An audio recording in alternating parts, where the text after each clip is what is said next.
Hi guys, ArchieLuxury on the ArchieLuxury and the Paul Pruter channels. Today guys, let's do a quick wristwatch check. I'm wearing my Rolex Explorer 2 Polar. And I was recently reading Crown magazine. This is the June 2019 issue of Crown. It's got a beautiful lange Zeitwerk date on the cover.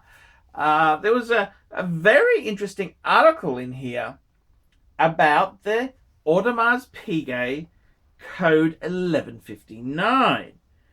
And it was basically talking about the release of this model. And they said it says AUDEMARS PIGUET's code 1159 debuted earlier this year. Split opinions right down the middle. Those who were against it bemoaned a lack of boldness and inventiveness.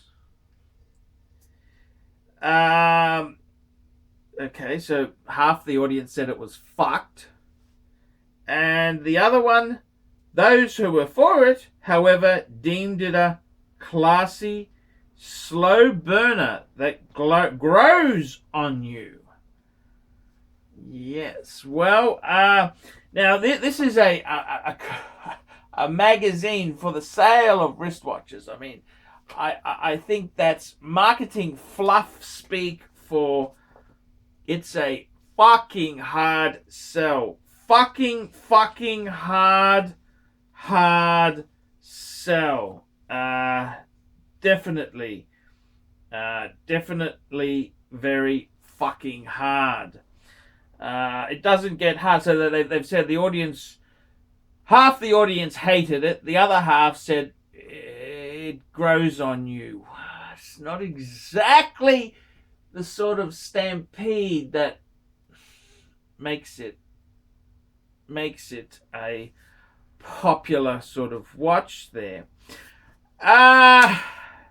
The other interesting thing is, on a recent trip to Singapore, the Marina Bay Sands Hotel, that's that 3-storied 57th floor tower with the swimming pool on top.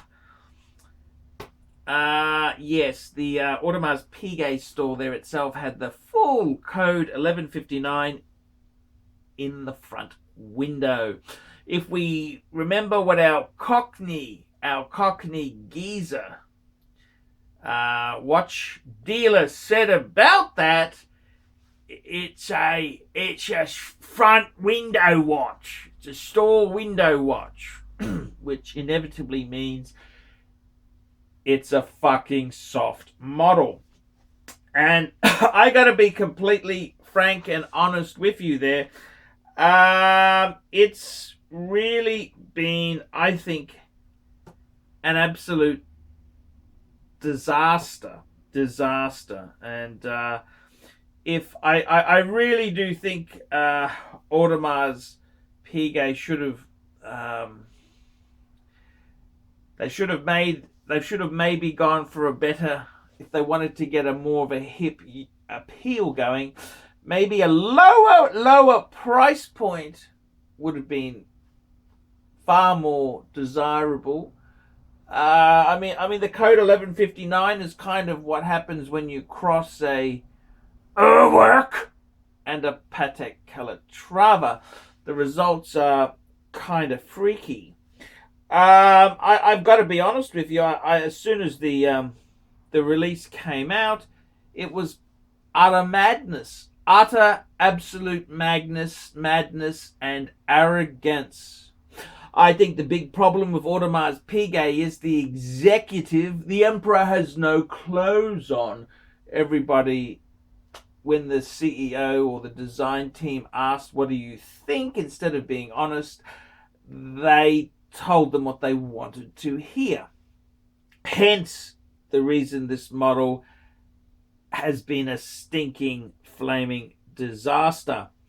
They've tried to harp back and say, well, the Royal Oak was quite soft when it came out.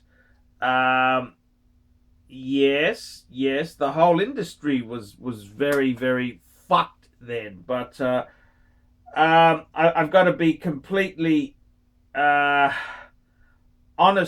with you there. The although there's a lot of craftsmanship that it's in the code 1159, this is a fucking disaster of Jules Audemars proportions, and it's very, very scary. It's very scary. The brand has invested so much money.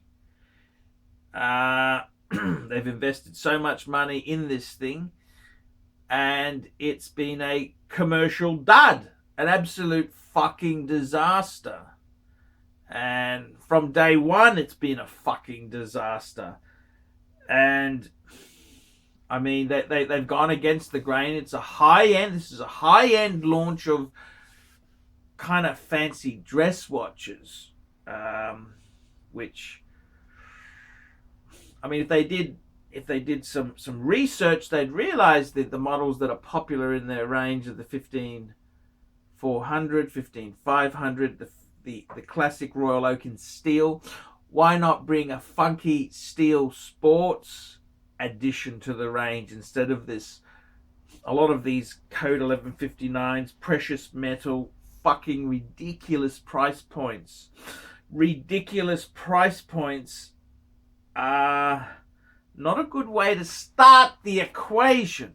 And if they would have brought them out in a more affordable means there, instead of being bagged, the brand could have possibly had some success. Unfortunately for Audemars Piguet, the stupidity continues. The stupidity continues, which is rather sad. Rather sad that it continues like that. But I suppose that's how it is in the watch world. Just shows you how far removed some Swiss executives are when it comes to their products. And I've got to be completely honest with you. You look at the resale value of some Jules Audemars, and they are fucking toxic. Fucking toxic.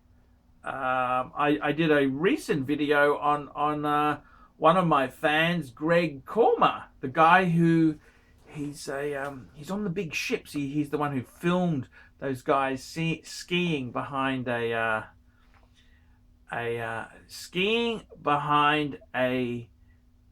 ship, which was fucking incredible. And Greg recently picked a chronograph Audemars Piguet, quite a reasonable, nice looking piece, steel, for less than $10,000. And when you look at that value and then you look at the code 1159, you realize how fucking disastrous the prices will be in a couple years' time.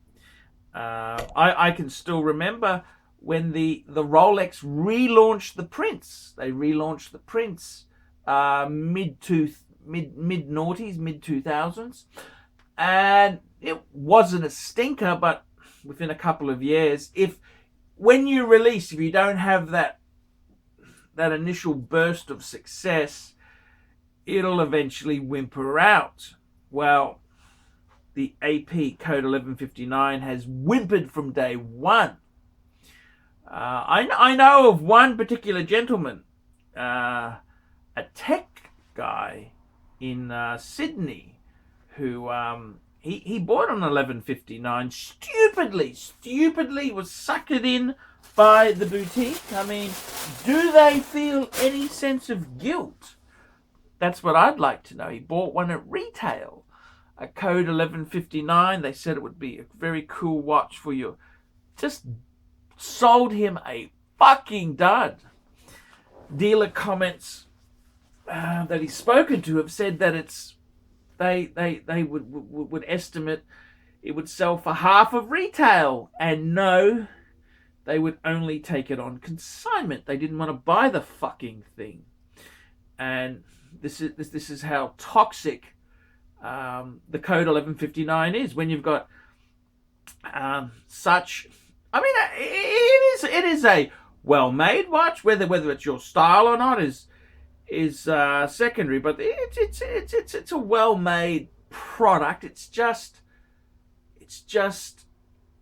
completely wrong. It's kind of what happened when Mercedes released the W140s in the 90s, when they went in the wrong direction. Because instead of going more grandiose and bigger, they should have perhaps gone smaller.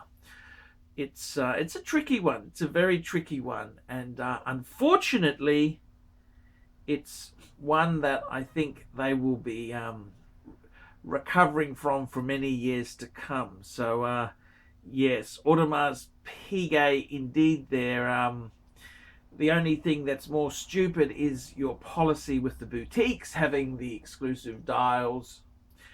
Now you can piss off your complete dealer network, and AUDEMARS PIGUET is rumored to be moving into the secondary market. Well, let's see how many mistakes you can make. Yes, there's the foolishness never stops. So I'd like to hear your opinion. What do you think of the code 1159? Do you love it? Do you hate it? What's your opinion? What do you think of the pricing structure? Would you buy one? Please, guys, comments down below. So like, subscribe, tell your fuckhead friends, and leave some nasty comments. And until next time, ciao, fuckers.